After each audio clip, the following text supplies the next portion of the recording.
Yan guys, magandang araw po. Ang video po natin ngayon ay papaliwanag ko po sa inyo kung paano magkabit ng strip light ng kanyang plug. Yan, kung nakikita niyo po ay yung dalawang matulis na tanso ay itutusok natin dun sa may linya ng strip light. Yan po guys, kung yung natusok na natin, itatry natin isasaksak sa saksakan kung iilaw ba siya o hindi. Yan po, kung nakikita niyo po, sinubukan ko at after po natin masaksak yung strip light ay titignan natin kung umiilaw lahat. Ayan po, yung sa akin po ay merong hindi umiilaw kasi nga po nagkamali ako ng putol. Para po sa mga baguhan, dapat po pag nagputol kayo ng strip light, hindi po basta-basta putol lang putol.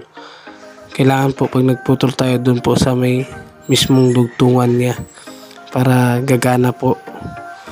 Yan po, kung nakikita nyo yung dalawang tuldok na yan, dyan po tayo puputol sa gitna para iilaw po yung susunod niyang strip light. Yan, after po natin matry magsaksak, pag umilaw po lahat ay itip na po natin yung dulo para po may takip siya, kahit hindi po natin masyado kasi may takip naman po. After po natin i-tape guys ay puputulin ko na po yung dulo ng strip light na hindi umiilaw. Yan po, kung makikita niyo po yung dalawang tuldok, dito tayo magpuputol sa gitna para iilaw pa rin po kahit pinutol na. Hindi pala basta-basta yung strip light na putol ka lang ng putol sa sukat.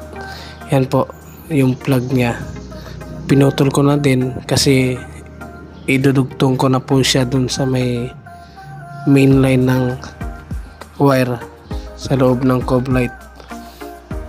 Yan po, i-demo ko na rin po sa inyo kung paano magkabit yan. Abang sa baba po binabalatan ko na yan para pag kinabit ko dun sa taas ay madali na lang po, hindi na ako mahihirapan. Yan po, babalatan ko na yan. Salamat po guys sa inyo. Kung meron kayong natutunan sa video ito, paki-like naman po ng video, paki-share at paki-subscribe naman po ng aking YouTube channel. At paki-like na rin po ng aking FB page na The Carpenters Installer. Doon ko po rin ina-upload yung iba kong video.